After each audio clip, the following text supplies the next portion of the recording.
नमस्कार, मैं हूं पूजा सिंह और आप देख रहे आर्यन टीवी नेशनल। चलिए खबरों की शुरुआत करेंगे हमारे छत्तीसगढ़ की कुछ खास बड़ी खबरों के साथ। मुख्यमंत्री विष्णुदेव साय ने बलरामपुर की मेहनती महिला पूर्णिमा बेसिन की सफलता की सराहना करते हुए कहा कि राज्य सरकार महिलाओं को आत्मनिर्भर और सशक्त बनाने के लिए लगातार कार्य कर रही है। पूर्णिमा बेसिन ने स्वयं सहायता समूह से जुड़कर जीरा फूल चावल की जैविक खेती शुरू की और अपनी मेहनत, लगन तथा बैंक के सहयोग से अपने जीवन में बड़ा बदलाव लाया। पहले उनके परिवार की आर्थिक स्थिति कमजोर थी, लेकिन आज उनकी वार्षिक आय बढ़कर लगभग 3 लाख रुपए हो गई है।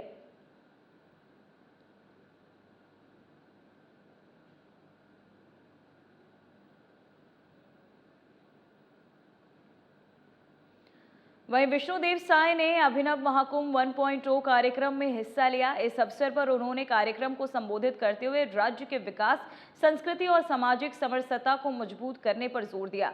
मुख्यमंत्री ने कहा कि ऐसे आयोजनों से समाज में सकारात्मक ऊर्जा और एकता का संदेश जाता है। उन्होंने युवाओं से संस्कृति और परंपराओं से जुड़ने का आह्वान भी किया। कार्यक्रम के दौरान विभिन्न सामाजिक और सांस्कृतिक गतिविधियों का भी आयोजन किया गया, जिसमें बड़ी संख्या में लोग शामिल हुए। आज दंतेश्वरी माई की पवित्र भूमि जगदलपुर, बस्तर और शहीद महेंद्रकर्मा विश्वविद्यालय के परिसर में आयोजित इनोवेशन महाकुंभ 1.0 की इस समापन सत्र में मंच में विराजमान बस्तर के माटी पुत्र, हमारे प्रदेश के मंत्री आदरणीय श्री केदार कश्यप जी, हमारे प्रदेश के उच्च शिक्षा मंत्री श्री टंकराम वर्मा जी, जगदलपुर के विधायक और भारतीय जनता पार्टी के प्रदेश के अध्यक्ष आदरणीय किरण सिंह देव जी, बस्तर के सांसद श्री महेश कश्यप जी, हमारे चित्रकूट के विधायक श्री विनायक गोयल जी, बेवरेज कॉरपोरेशन के अध्यक्ष श्री श्रीनिवास राव मद्दी जी, जगदलपुर के महापौर श्री संजय पांडे जी, एसटी आयोग के चेयरमैन श्री रूप सिंह मंडावी जी, पूर्व सांसद श्री दिनेश कश्यप जी, पूर्व विधायक डॉक्टर सुभाव कश्यप जी, पूर्व विधायक श्री लच्छूराम कश्यप जी, श्री जगदीश पटेल जी, Dinesh Patil ji, professor Raju Prakash ji, director IIT Bhilai, doctor प्रकाश कविश्वर जी, श्री केशव डुबोलिया जी, इस यूनिवर्सिटी के VC Shri Manoj Kumar Srivastava ji, registrar doctor Rajesh Lalwani जी, मंच में विराजमान सभी महानुभावगण, हमारे बस्तर रेंज के commissioner Shri Doman Singh ji, IG Shri P Sundarraj जी, यहाँ के कलेक्टर, यहाँ के एसपी और विभिन्न जगहों से आए हमारे सभी कुलपतिगण, प्रोफेसर्स, मीडिया के मित्रगण, नागरिक बंधुओं और हमारे स्टूडेंट्स, मैं सबसे पहले आप सभी लोगों का हृदय से अभिनंदन करता हूं, स्वागत करता हूं और आज इस इनोवेशन महाकुंभ में आप लोगों के बीच अपने आप को पाकर अत्यधिक प्रसन्नता हो रही है और इसके लिए मैं विश्वविद्यालय परिवार का बहुत आभार व्यक्त करना चाहूंगा और निश्चित रूप से ये विश्वविद्यालय अपने विद्यार्थियों को डिजिटल उद्यमिता, ई कॉमर्स और आधुनिक तकनीक की शिक्षा दे रहा है। इनोवेशन महाकुंभ 1.0 इसी दिशा में एक महत्वपूर्ण पहल है। हमारे बस्तर के बच्चों में प्रतिभा की कमी नहीं है, वे बहुत मेहनती भी हैं, केवल उनको सही मन, सही मार्गदर्शन और एक अवसर देने की आवश्यकता है और निश्चित रूप से इस महाकुंभ से ये सब मार्ग आने वाले समय में प्रशस्त होगा। दुनिया का जो भी बदलाव हुआ है वो इनोवेशन से ही शुरू हुआ है और ये महाकुंभ 2 दिनों तक चला है। इसमें अलग अलग जगहों से हमारे विषय विशेषज्ञ भी आए हैं और सब अपने अपने विषयों में आप लोगों को जानकारी दिए होंगे। और जैसे मैंने कहा और केदार जी बता रहे थे कि आज के इस 2 दिवसीय महाकुंभ में हमारे आत्मसमर्पित बच्चे भी, वो लोग भी इस महाकुंभ का फायदा लेने के लिए यहाँ पर उपस्थित हुए हैं। तो निश्चित रूप से इस महाकुंभ का फायदा हमारे छत्तीसगढ़ को, हमारे बस्तर क्षेत्र को आगे बढ़ाने में बहुत सहायक होगा। मैं पुनः यूनिवर्सिटी परिवार को इस आयोजन के लिए एक बार धन्यवाद देना चाहूंगा। और हमारा ये छत्तीसगढ़ एक बहुत ही समृद्ध प्रदेश है। यहाँ पर मिनरल्स के भंडार हैं, खनिज संपदा से हमारा ये प्रदेश भरपूर है। फॉरेस्ट प्रोड्यूस भी सैकड़ों तरह के इस प्रदेश में है। यहाँ की मिट्टी भी उर्वरा शक्ति से भरपूर है। यहाँ पर मेहनत कश हमारे कृषक हैं और छत्तीसगढ़िया लोगों के लिए पूरे देश दुनिया में कहा जाता है कि छत्तीसगढ़िया सबले बढ़िया। और हमारे प्रदेश के विकास में एक बहुत बड़ा जो रोड़ा था, जो बाधा था, नक्सलवाद, वो अब समाप्त हो गया है। इस समस्या से ऐसा लगता था कि पता नहीं इसका कभी निदान होगा कि नहीं, इस समस्या से कभी निजात पाएंगे कि नहीं।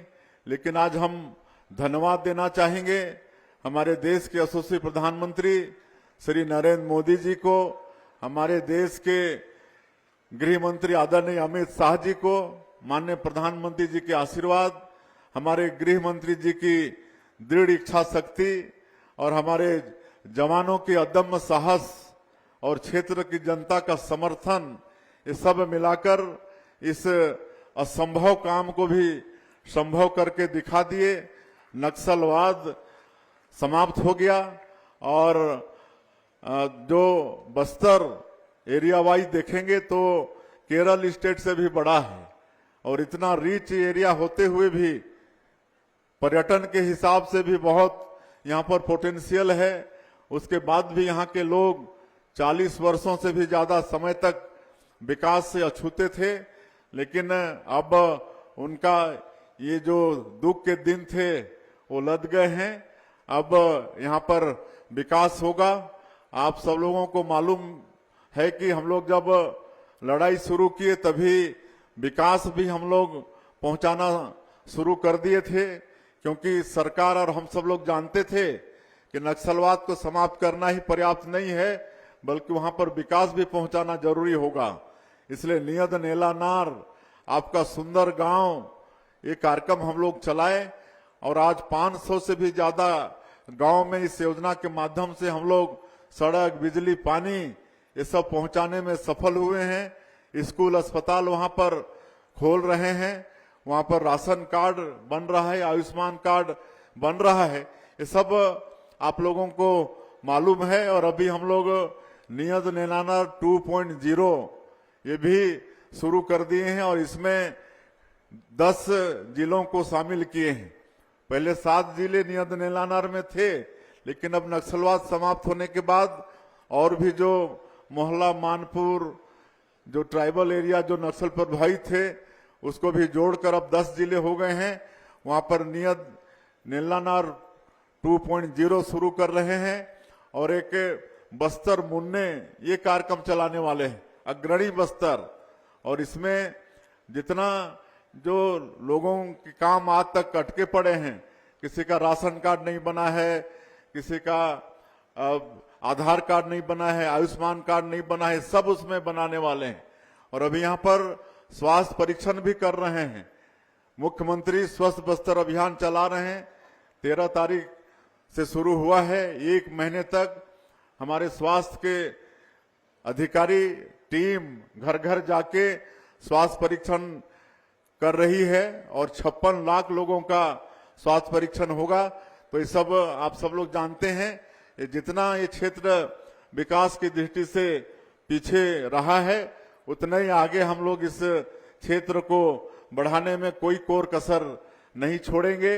और आप सब लोग सुने भी होंगे कि हमारे देश के यशस्वी गृह मंत्री आदरणीय अमित शाह जी ने आश्वस्त किया है कि इस बस्तर संभाग को देश का सबसे अच्छा आदिवासी संभाग बनाएंगे। इसलिए आप लोगों को कोई चिंता करने की आवश्यकता नहीं है। आप लोगों का खाली आशीर्वाद चाहिए, आप लोगों का सहयोग चाहिए। जितना ये क्षेत्र पिछड़ा है उतना ही क्षेत्र को आगे बढ़ाएंगे। न्यू इंडस्ट्रियल पॉलिसी भी हम लोग लाए हैं, उसका भी अध्ययन हमारे बच्चों को करना चाहिए। बहुत अच्छी उद्योग नीति हम लोग बनाए हैं, देश और विदेश में इसकी सराहना हो रही है। और अभी 1.5 साल में ही 8 लाख करोड़ का एमओयू हुआ है। और खाली एमओयू नहीं हुआ है बल्कि धरातल में काम भी शुरू हुआ है। हमारे कुलपति जी सेमीकंडक्टर चिप्स की बात कर रहे थे और कई चीज की बात कर रहे थे। मैं बताना चाहूंगा कि हमारे नवा रायपुर में सेमीकंडक्टर चिप्स प्लांट का काम शुरू हो गया है और भी कई उद्योग जिनके एमओयू हुए हैं और धरातल पर वो शुरू हो गए हैं। और इससे हमारे युवाओं को रोजगार भी मिलेगा।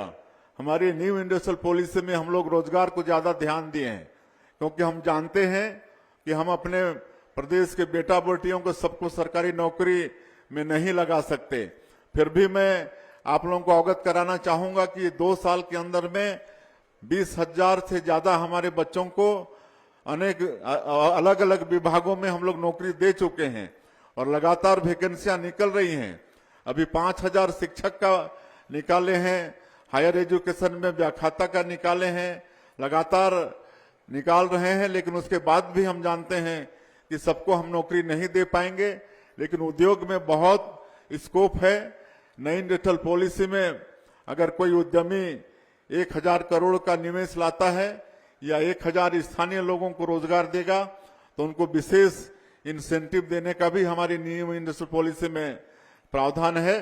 तो ये सब छत्तीसगढ़ को आगे बढ़ाने के लिए हम सब लोग कर रहे हैं और मुझे ज्यादा और कहने की आवश्यकता नहीं है। आप लोग 2 दिन में इस महाकुंभ का भरपूर फायदा उठाए होंगे, सारे चीज नोट किए होंगे। और आज कई इनोवेशन में यहाँ पर प्रतियोगिता भी आयोजित हुआ, जैसे best idea contest, best startup contest. तो वहीं एमसीबी में सुशासन त्योहार 2026 के तहत जन समस्या निवारण शिविर का आयोजन किया गया। इस शिविर में खड़गवां क्षेत्र के लगभग 10 गांवों में बड़ी संख्या में ग्रामीण पहुंचे और अपनी समस्याओं से संबंधित आवेदन प्रशासन को सौंपे। कार्यक्रम में प्रदेश के स्वास्थ्य मंत्री श्याम बिहारी जायसवाल भी पहुंचे। उन्होंने ग्रामीणों से सीधा संवाद कर शासन की योजनाओं का फीडबैक लिया। मंत्री ने महिलाओं से महतारी बंधन योजना और किसानों से धान खरीदी व्यवस्था को लेकर चर्चा की तथा उनकी समस्याओं की जानकारियां भी ली।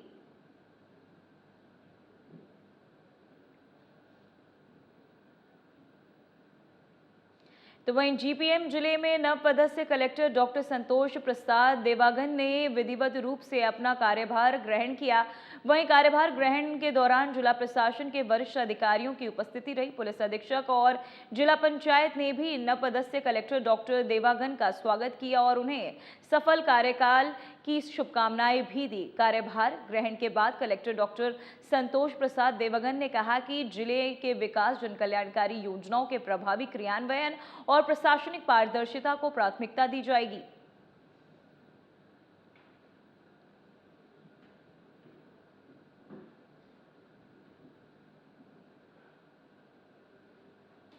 तो वहीं सुकमा के पोलमपल्ली गांव में नक्सल मुक्त घोषित होने के महज 3 महीने के भीतर विकास की नई तस्वीर देखने को मिली है। गांव में अब स्थायी राशन दुकान शुरू कर दी गई है। वर्षों तक नक्सल प्रभावित रहने के कारण यहां मूलभूत सुविधाएं का अभाव था और राशन वितरण पंचायत भवन या स्कूल में अस्थायी रूप से किया जाता था। इससे ग्रामीणों को कई परेशानियों का सामना करना पड़ता था। ये बदलाव क्षेत्र में शांति और विकास की दिशा में बड़ा कदम माना जा रहा है।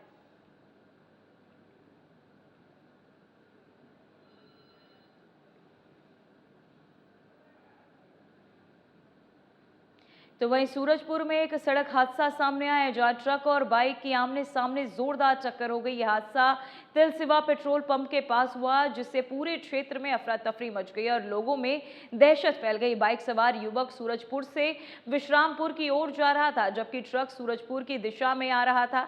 इसी दौरान दोनों वाहनों में जोरदार टक्कर हो गई, जिससे बाइक सवार युवक की मौके पर ही मौत हो गई। हादसे के बाद ट्रक चालक वाहन छोड़कर मौके से फरार हो गया। घटना की सूचना मिलते ही सूरजपुर पुलिस मौके पर पहुंची और ट्रक को जब्त कर फरार चालक की तलाश शुरू कर दी गई है।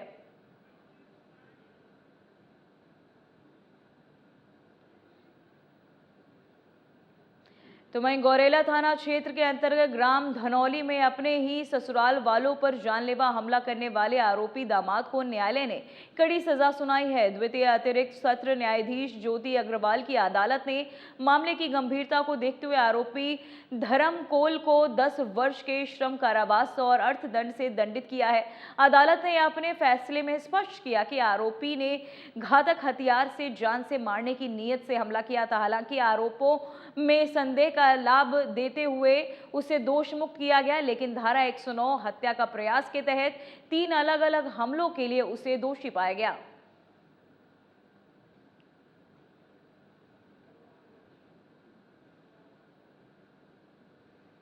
तो वहीं कोरबा में नेशनल हाईवे 130 पर एक सड़क हादसा सामने आया है, जिसमें कार और पार्सल वाहन की आमने सामने जोरदार टक्कर हो गई। यह हादसा बांगो थाना क्षेत्र के चोटिया हाईवे पर हुआ है। इस दुर्घटना में SECL गेरवा एरिया में पूर्व महाप्रबंधन की दुखद मृत्यु हो गई। बताया जा रहा है कि वे हाल ही में निर्देशक तकनीकी पद पर पदोन्नत हुए थे और नई पदस्थपना ज्वाइन करने के सिंगरौली जा रहे थे। इसी दौरान यह हादसा हो गया। टक्कर के बाद उन्हें गंभीर हालत में अस्पताल में ले जाया गया, जहां डॉक्टरों ने जांच के बाद उन्हें मृत घोषित कर दिया। हादसे की सूचना मिलते ही पुलिस मौके पर पहुंची और मामले की जांच शुरू कर दी गई है।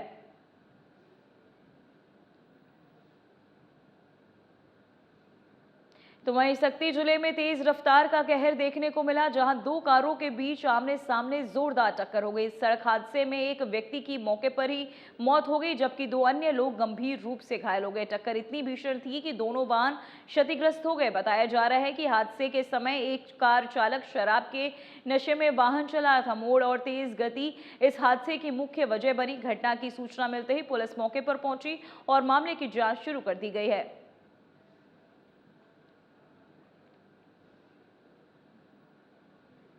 तो वहीं कोरबा में अवैध शराब कारोबार के खिलाफ रामपुर सिविल लाइन थाना पुलिस ने बड़ी कार्यवाही करते हुए 2 युवकों को गिरफ्तार किया है। पुलिस ने आरोपियों के कब्जे से 60 देशी शराब और 1 मोटरसाइकिल बरामद की है। वहीं आपको बता दें, इस दौरान ये कार्यवाही पेट्रोलिंग और वाहन चेकिंग के दौरान की गई। रामपुर सिविल लाइन थाना प्रभारी आस्था शर्मा ने बताया कि अवैध शराब और नशे के कारोबार के खिलाफ अभियान लगातार जारी रहेगा।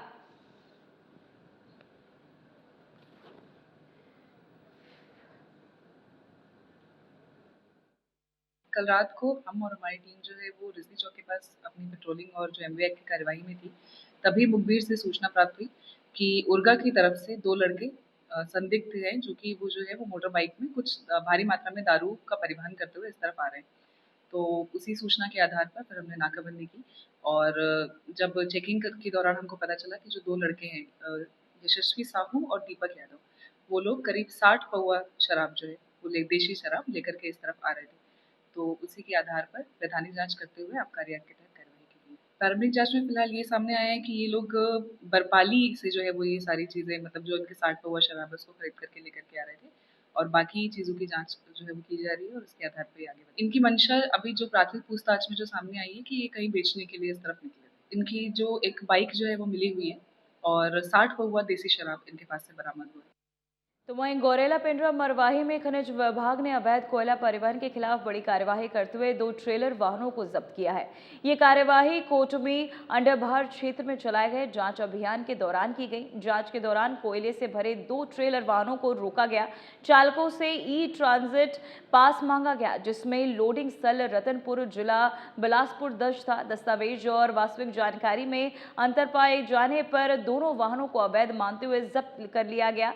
पूछताछ में में चालकों ने बताया कि कोयला कुसमुंडा जिला कोरबा से लोड किया गया था। विभाग ने दोनों ट्रेलरों को पुलिस लाइन में खड़ा कराया और वहीं खनिज विभाग ने स्पष्ट किया कि अवैध खनिज परिवहन के खिलाफ कार्यवाही लगातार जारी रहेगी।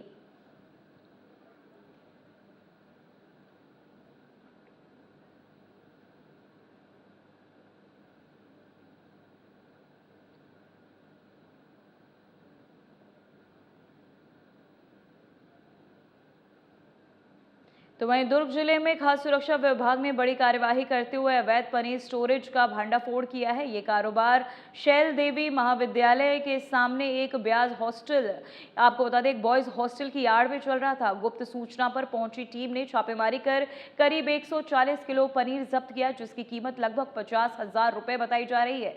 मौके से नोट गिनने की मशीन और तिजोरी भी मिली है, जिसमें बड़े अवैध कारोबार के संकेत मिले हैं। फिलहाल पनीर के सैंपल जांच के लिए भेज दिए गए हैं और सप्लाई नेटवर्क की जांच जारी है।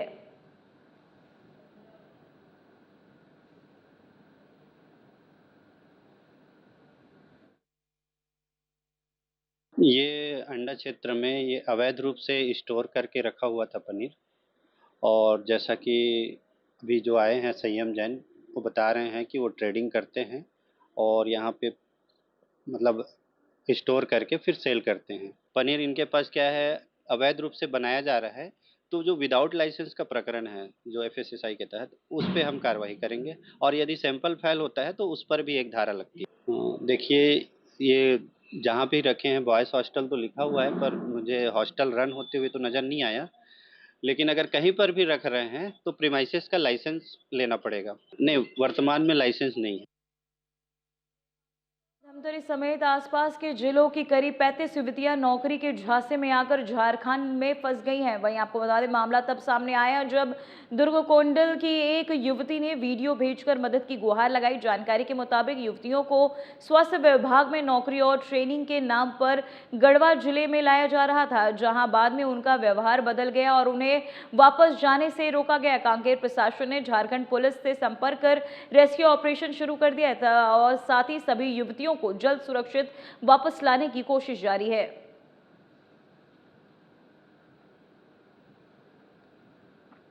का जिला है, पलामू डिवीजन का जो जिला है, उसमें कांकेर जिले की कुछ लड़कियां नर्सिंग का काम तथा अन्य कार्य के लिए गए थे। वहाँ पे ट्रेनिंग में भी हो रहा था, इस तरह की सूचना मिली थी। हालांकि वहाँ से कल फोन प्राप्त हुआ था कि इस तरह से कुछ लड़कियां वहाँ बंधक बनाने की शिकायत है। लगातार जिला प्रशासन और पुलिस प्रशासन भी जो गढ़वा जिले के कलेक्टर्स और एसपी के संपर्क में है, वहाँ पे हम लोग अभी जांच कर रहे हैं। संभवतः सभी जो लड़कियां हैं वो कांकेर जिले की नहीं है। आगामी एक आध घंटे के भीतर स्थिति क्लियर हो जाएगी। हालांकि कुछ लड़कियों का उसमें कहना है कि वो स्वेच्छा से वहाँ बालिक है और कार्य करने गए हैं, किंतु फिर भी सभी चीज़ों को ध्यान में रखते हुए भविष्य में जो भी विधि संगत कार्रवाई की जाएगी और आगामी एक आध दो घंटे में आपको पूरी जानकारी भी प्राप्त हो जाएगी। फिलहाल हमारे छत्तीसगढ़ की खबरों में इतना ही। बने रहिए आरएन टीवी नेशनल के साथ। मुझे दीजिए इजाजत। नमस्कार।